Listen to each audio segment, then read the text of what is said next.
Pak Rijal, seperti apa sih sebenarnya tahun 2023 ini kita prediksikan dan seperti apa langkah-langkah yang harus kita lakukan?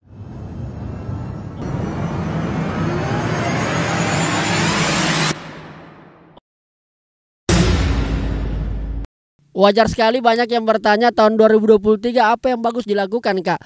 Pak Rijal, seperti apa sih sebenarnya tahun 2023 ini kita prediksikan dan seperti apa langkah-langkah yang harus kita lakukan? Dan kali ini saya ingin sama-sama men-share apa yang sebaiknya di tahun 2023 kita maksimalkan. Assalamualaikum warahmatullahi wabarakatuh. Tapi jika saya Rijal Jamal, content creator, saudara tak semua. Di kesempatan yang luar biasa ini, pertama saya ingin jelaskan, saya ingin sampaikan selamat tahun baru tahun 2023. Semoga saja di tahun ini kita semua mencapai apa yang menjadi goals, apa yang menjadi target, apa yang menjadi harapan. Dan yang paling penting, semakin banyak kita memberikan nilai manfaat kepada orang lain. Tapi sebelumnya saya ingin jelaskan, sekarang saya sedang berada di, lebih tepatnya di kebun saya. Ini kebun saya yang ada di Kabupaten Kolaka, lebih tepatnya di Kecamatan Samaturu.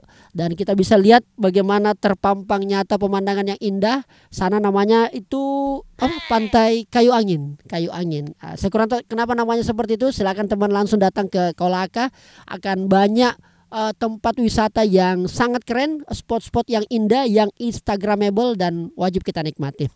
Nah, saya kemudian banyak mendapatkan DM, banyak mendapatkan masukan, banyak mendapatkan saran dan juga pertanyaan. Kanda, apa yang bagus kita lakukan di tahun 2023? Sebelum saya bicara banyak tahun 2023, saya ingin berbicara dulu dan ingin berterima kasih selama tahun 2022. Bapak, ibu semua, kakak-kakak, saudara, para cika semua ini sudah banyak berkontribusi hebat. Oleh karena itu, saya ucapkan terima kasih banyak, penghargaan dan apresiasi setinggi-tingginya. Karena kenapa? Berdasarkan catatan dari tim dan yang sudah saya upload di Instagram, alhamdulillah kita mencatatkan 381 konten, 116 public speaking atau undangan sebagai pembicara, dan alhamdulillah 28 kali pelatihan dan ada 30 produk atau brand yang kami ajak kerjasama.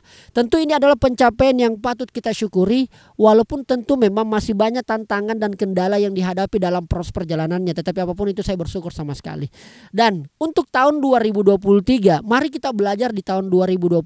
Kalau selama ini kita ingin bikin resolusi baru di tahun 2023 atau capaian-capaian atau target-target yang kita ingin lakukan, pertama tengok dulu tahun lalu. Apakah mungkin masih ada masalah atau masih ada kendala yang kita tinggalkan dan itu belum mendapatkan solusi. Jangan sampai resolusi banyak kita lakukan, resolusi banyak kemudian menumpuk, akhirnya apa? Tidak satupun yang terpupuk. Tidak ada salah satupun penyelesaian dari situ. Makanya lihat kembali. Nah, kalau melihat garis besarnya, maka kira-kira saya berani menyimpulkan bahwa banyak orang bercita-cita tinggi, banyak orang mau melakukan A, B, C, D, tapi sayangnya itu hanya sebatas kepala dan pikiran. Tidak pernah sama sekali melakukan yang namanya action atau mengeksekusi. Oleh karena itu penting rasanya bagi kita untuk menghadapi tahun baru ini atau di tahun 2023 yang sebagian orang menganggap ini adalah tahun politik, saya menganggap bahwa harus ada yang namanya keberanian untuk memulai. Sekali lagi saya ulang, keberanian untuk memulai, keberanian untuk mencoba. Contoh, kalau kita berani memulai, maka akan ada dua kemungkinan yang terjadi. Pertama, kita akan berhasil atau sukses. Yang kedua, kita akan gagal. Tapi kalau kita tidak memulai, maka cuma ada satu yang pasti, bukan lagi kemungkinan. Pasti kita sudah gagal karena kita tidak berani memulai. Bagaimana mungkin teman-teman sekalian, Bapak Ibu, kita bisa tahu bahwa ada di sana tantangan, ada di sana kendala kalau kita tidak melangkah, kalau kita tidak mencoba, kalau kita tidak memulai. Bagaimana mungkin kita tahu di sana ada tembok besar kalau kita tidak melangkah? Nah, inilah pentingnya bagaimana kemampuan kita berani memulai. Karena kalau tidak, maka segala sesuatunya bisa terbengkalai. Jadi sekali lagi teman-teman, ini yang perlu sama-sama kita lakukan. Banyak orang punya impian setinggi langit, tetapi biar belajar, ikut pelatihan sangat pelit. Pasti nanti akan mengalami yang namanya ekonomi sulit.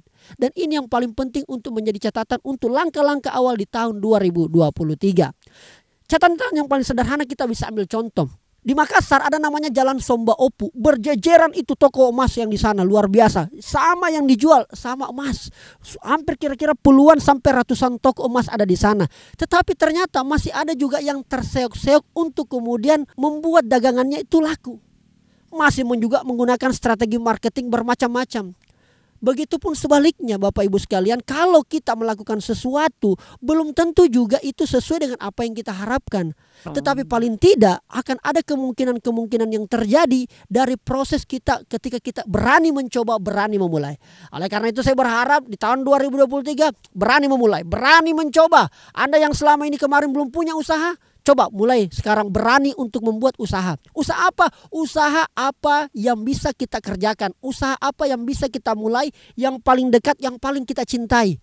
Jangan pernah berharap dulu bagaimana hasilnya, tetapi berani mencoba dulu. Dari situ akan ketahuan bagaimana efeknya, bagaimana hasilnya. Dan itu alhamdulillah saya dan tim sudah menjalankan, walaupun mungkin kita tahu ini masih kecil. Tidak mungkin ada angka 100 Bapak Ibu sekalian kalau tidak ada angka 0, tidak ada angka 1, dan kita mulai dari situ.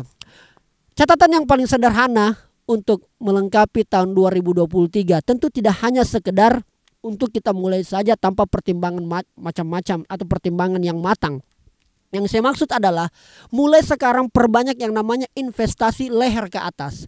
Seperti apa itu Kak Rizal investasi leher ke atas? Investasi untuk kemudian kita meningkatkan atau mengembangkan mindset kita. Secara pasti bahwa perubahan itu terjadi karena berawal dari pikiran, dari mindset kita. Jadi kalau mindset kita mau berubah, maka satu yang paling pasti adalah investasi leher ke atas. Bagaimana caranya investasi leher ke atas? Satu, mulai ikut pelatihan atau mulai ikut training, mulai ikut workshop, baca buku sebanyak-banyaknya karena paling tidak itu akan menambah hasanah kita. Buat Anda yang laki-laki, kalau Anda mindsetnya masih bermasalah sama dengan tahun 2022 yang kira-kira selalu mengalami ketakutan untuk berani memulai, selalu dihantui perasaan gagal, maka satu yang pasti bahwa 2023 akan jauh lebih parah. Apalagi kita menghadapi yang namanya ancaman resesi. Sekali lagi ini tergantung dari diri kita, dari cara kita berpikir. Investasi leher ke atas itu mulai sesederhana itu. Mulai kita baca buku dan mulai ikut pelatihan terbaik. Tidak hanya itu, tetapi mulailah juga kita untuk berkawan atau menciptakan ekosistem. Belajar langsung kepada yang terbaik. Ini akan menjadi salah satu solusi yang cukup ampuh untuk meningkatkan kapasitas kita. Karena kalau kita hanya belajar lewat YouTube, lewat TikTok, baca buku, tapi tidak dibantu atau tidak di backup dengan mentor, tidak di backup oleh teman yang betul-betul bisa mengasah kemampuan kita, itu akan menghadapi yang namanya masalah besar. Kenapa? Karena kita seperti berjalan tidak menggunakan kompas, tidak ada arahnya, tidak ada tujuannya. Dan yang ketiga tentunya yang harus kita lakukan investasi leher ke atas selain ikut pelatihan, baca buku, kemudian belajar langsung kepada yang terbaik, dan yang paling penting, apa itu yang paling penting? Berkolaborasi. Tidak ada jalan lain Bapak Ibu sekalian, kolaborasi akan menguntungkan kedua belah pihak. Sehingga kemudian exposure-nya ataupun market share-nya akan jauh lebih besar kalau kita berpikiran pada bisnis. Tetapi yang jauh lebih penting daripada itu adalah sebelum kita melangkah untuk ke sana, berani memulai bikin usaha, berani mulai bikin konten, berani mulai download TikTok lalu aktif membuat konten di TikTok. Dan tidak ada yang paling penting selain kemudian meningkatkan kapasitas diri kita dalam bentuk self development. Buat pertama goals tak, dreams tak apa, cita-cita tak apa, mimpi tak apa. 1 tahun dari sekarang, akhir 2023 apa yang Anda ingin capai? 5 tahun dari sekarang seperti apa? Itu akan semakin memudahkan untuk menerawang seperti apa prediksi kita selama kita menjalani tahun 2023 ini. Dan yang paling penting setelah kita menciptakan goals, tentu lakukan yang namanya kebiasaan yang bermuara pada hasil. Kenapa? Habit ini adalah senjata paling pamungkas untuk menambah kapasitas kita tiap hari. 1% saja bertumbuhnya, maka insya Allah itu akan menjadi jauh lebih luar biasa karena habit. Karena kebiasaan itu yang dibangun. Makanya dari situlah semuanya berasal dari pikiran, kita berkawan, menciptakan ekosistem, berkolaborasi, lalu muncul yang namanya kebiasaan, habit. Banyak orang memiliki kebiasaan tapi kebiasaan buruk. Nah, mulai sekarang potong kebiasaan-kebiasaan buruk untuk di tahun 2023. Itu saja narasi pengantar saya, narasi awal. Semoga kita menjalani tahun 2023 ini dengan baik. Yang posting resolusinya atau goalsnya atau target di 2023 di media sosial itu tidak masalah. Yang tidak posting juga tidak masalah. Kalau saya ditanya, saya tidak memposting. Kenapa? Karena biarlah mimpi-mimpi kita itu kita buktikan. Biarlah karya-karya kita yang ribut, yang berbicara. Bukan karena mulut kita yang menyampaikan kita akan begini, kita akan begini, lalu tidak ada aksi sama sekali. Terima kasih banyak. Walt Disney pernah mengatakan, if you can dream it, you can do it. Saya Rizal Jamal, silakan komentar di bawah. Wassalamualaikum warahmatullahi wabarakatuh. Thank you.